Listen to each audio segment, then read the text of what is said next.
ஸ்டார்டிங்லேயே பார்த்தா ஒரு பொண்ணு கன்ஸ்ட்ரக்ஷன் வேலை பண்ணிட்டு இருந்துச்சு. அது வந்து ஆசையா அந்த வீட்டை அதே பார்த்து கட்டிட்டு இருந்துச்சு. கட்டி முடிச்ச உடனே அந்த வீடு கட்டி முடிச்ச உடனே சந்தோஷமா கிரகப்பிரவேசம் பண்ணுச்சு. அப்போ பால் காசுறப்ப திடீர்னு பாட்டில வெடிஞ்சு வீடெல்லாம் கருகி அந்த பொண்ணு வந்து கருகி இறந்து போச்சு கொடூரமா. அதுக்கப்புறம் அந்த பொண்ணு அந்த இடத்துல தினைக்கும் நைட்ல வந்து கதறி கதறி அழுவ ஆரம்பிச்சிருச்சு. அதே இடத்துல திருப்பி ரீகன்ஸ்ட்ரக்ஷன் வேலை ஒரு பொண்ணு பண்ண ஆரம்பிச்சிருச்சு.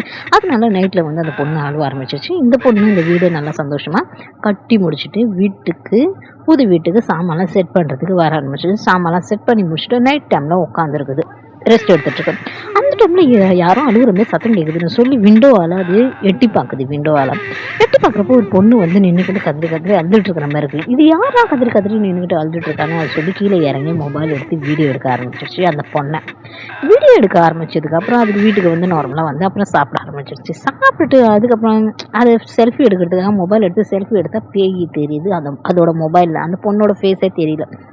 இந்த பொண்ணுக்கும் ஒரே கன்ஃபியூஷன் ஆயிடுச்சு. என்னடா நடக்குது அப்படின்னு சொல்லி நம்ம போய் அந்த பொண்ணை ஃபோட்டோ எடுத்ததா இருந்தால் அப்படி நடக்குதுன்னு சொல்லி அது பெட்ரூமில் போய் படுத்து தூங்க போயிடுச்சு. அதுக்கப்புறம் படுத்தும் தூங்கிடுச்சு. காலைல எழுந்துச்சா அது கண்ணாடியில் ஃபேஸை பார்க்குது, அப்பயும் பேய் தெரியுது. இதுக்கு என்ன நடக்குதுன்னு ஒன்றுமே புரியல. அதுக்கப்புறம் சரி வாங்க நம்ம ஸ்டுடியோவுக்கு போய் வீடியோ எடுக்கலாம்னு சொல்லி ஸ்டுடியோவுக்கு போனாக்கா அந்த ஸ்டுடியோவிலையும் பேய் நிற்கிது. இந்த பொண்ணுக்கு ஒன்றுமே புரியல. எங்கே பார்த்தாலும் அந்த பேய் வந்துக்கிட்டே இருக்குது, என்ன பண்ணுறதுன்னு தெரியலன்னு. அந்த டைமில் அந்த பொண்ணு பேய் கத்தியோட வந்து அந்த பொண்ணை கொடூரமாக வெட்டி கொன்னுடுச்சு. அந்த பொண்ணும் இறந்துருச்சு பரிதாபமாக.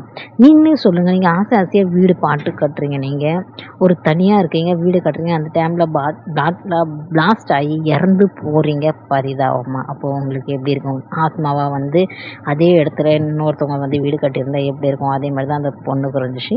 இந்த வீடியோ பிடிச்சிருந்தா லைக் பண்ணுங்கள், சப்ஸ்கிரைப் பண்ணுங்கள். பாய்.